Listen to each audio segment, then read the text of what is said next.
সন্দেশখালী নিয়ে মুখ খুললেন মুখ্যমন্ত্রী। যাদের বিরুদ্ধে অভিযোগ তারা গ্রেফতার হয়েছে। আরামবাগে প্রশাসনিক সভায় যাওয়ার আগে এমনটাই বলেন তিনি। সন্দেশখালীতে আজকে রাজ্যপাল গেছেন, কি বলছেন? যেতেই পারেন। আমাদের স্টেট মহিলা কমিশনকে আমি সকালে পাঠিয়েছিলাম, ওরা ঘুরে এসে রিপোর্ট দিয়েছে, আর অলরেডি তো অ্যারেস্ট হয়ে গেছে, আপনারা দেখেছেন। ওখানে যতদূর সম্ভব যাদের বিরুদ্ধে ক্ষোভ বা যারা ভায়োলেন্স করেছে সবাইকেই গ্রেফতার করা হয়েছে এমন বললেন মমতা বন্দ্যোপাধ্যায়। আর অন্যদিকে সন্দেশখালী পৌঁছলেন রাজ্যপাল সিভি আনন্দ বোস। কিছুক্ষণ আগে রাজ্যপাল আমরা দেখেছিলাম যে তিনি ধামাখালীতে কিছুক্ষণের জন্য বিশ্রাম নেন এবং তারপর তিনি সন্দেশখালীতে পৌঁছেছেন এই মুহূর্তে, যেমনটা জানা যাচ্ছে। ঘটনায় রাজ্য সরকারের কাছে রিপোর্ট তলব করেছেন রাজ্যপাল, এমনটাই সূত্র মারফত জানা যাচ্ছে। কেন্দ্র সশস্ত্র পুলিশ বাহিনীর সঙ্গে কথাও বলেছেন সিভি আনন্দ বোস। শিউরে ওঠার মতো, বিধ্বস্ত করার মতো খবর শুনেই কেরল থেকে ফিরেছি। আজ সকালেই কেরল থেকে তার যে সফর ছিল কেরালায়, সেই সফর কাটছাট করে তিনি ফিরে আসেন এবং কলকাতা বিমানবন্দরে নামার পরই তিনি এই কথা বলেন। তারপর তিনি সোজা রওনা হয়ে যান সন্দেশখালীর উদ্দেশ্যে। প্রথমে ধামাখালী, সেই ধামাখালীতে কিছুক্ষণ অপেক্ষা করার পর, কিছুক্ষণ বিশ্রাম নেওয়ার পর তিনি সন্দেশখালীর উদ্দেশ্যে রওনা হয়ে যান। সন্দেশখালীতে পৌঁছে গিয়েছেন রাজ্যপাল CV Ananda Bose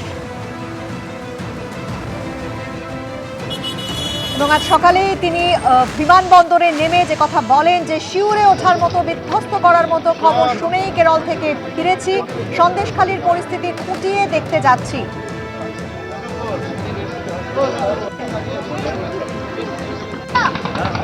I was in Kerala organizing a week-long Bengal festival there to showcase the best that is there in the culture and heritage of this great land. When I heard the shocking and shattering tale of the incidents which took place in Sandeshgali, I have cut short my program there. I am going to Sandeshgali to see for myself what is a real Sandesh from the gullies of Sandeshgali. I'll react to you after seeing that place. Have you received reports, sir?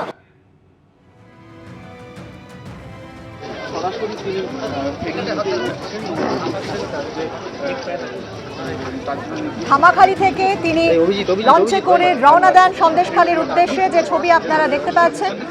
আজ সকালে কেরল থেকে তিনি ফেরেন। কেরলে তার যে সফর ছিল সেই সফর কাটছাট করে তিনি ফিরে আসেন এবং সন্দেশখালীর উদ্দেশ্যে তিনি রওনা হন।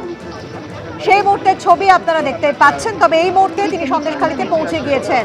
সমীরণ পাল আমাদের প্রতিনিধি রয়েছে আমাদের সঙ্গে। সমীরণ, সন্দেশখালীতে পৌঁছে গেলেন রাজ্যপাল।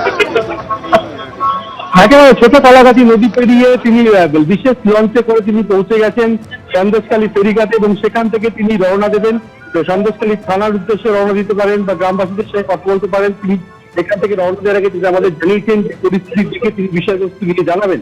তবে সন্দেশখালীতে তিনি পৌঁছেন প্রথমে ধামাখালী যে অতিথিশালা, সেখানে কিছুক্ষণ বিশ্রাম নিয়ে তিনি সরাসরি চলে আসেন সন্দেশখালী ফেরিঘাট এবং সেখান থেকে লঞ্চে করে তিনি রওনা দিয়ে দেন ধামাখালী নদী পেরিয়ে। এই মুহূর্তে তিনি সন্দেশখালী ফেরিঘাটে পৌঁছে গেছেন এবং যেহেতু রাজ্যপাল আসছেন এবং সেই কারণে কড়া পুলিশি প্রহরা ব্যবস্থা রয়েছে এবং বসিরহাট পুলিশ জেলার পুলিশ সুপার রাজ্যপালের লঞ্চেই ছিলেন এবং তার এবং বিশাল পুলিশ বাহিনী রয়েছে এই মুহূর্তে এবং কড়া নিরাপত্তায় দুটি ফেরিঘাটই নিরাপত্তার চাদরে মুখ ফেলা হয়েছে এবং এই মুহূর্তে রাজ্যপালের লঞ্চ পৌঁছেছে সন্দেশখালী ফেরিঘাট এবং যে সন্দেশখালী গত 7 তারিখ থেকে উত্তাল হয়েছে গ্রামবাসীদের বিক্ষোভে, সেই গ্রামবাসীরা নানা রকম অত্যাচারের অভিযোগ করেছেন।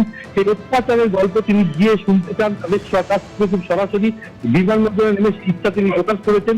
সেই মতোই তিনি পৌঁছে গেছেন সন্দেশখালীতে এবং ধীরে ধীরে তিনি বিভিন্ন গ্রামগুলোতে যাবেন এমনটাই মনে করা হচ্ছে। তার পাশাপাশি সন্দেশখালীতে যেতে পারেন এমন, সন্দেশখালী থানাতেও যেতে পারেন এমনও সম্ভাবনা রয়েছে বলে আমরা জানতে পারছি। একেবারে সমীরণ, তুমি আমাদের সঙ্গে থাকো। ইতিমধ্যেই রাজ্যপাল সন্দেশখালীতে পৌঁছে গিয়েছেন এবং কিছুক্ষণ আগেই ধামাখালী থেকে তিনি লঞ্চে করে সন্দেশখালীর উদ্দেশ্যে রওনা হন। পৌঁছে গিয়েছেন তিনি সন্দেশখালীতে।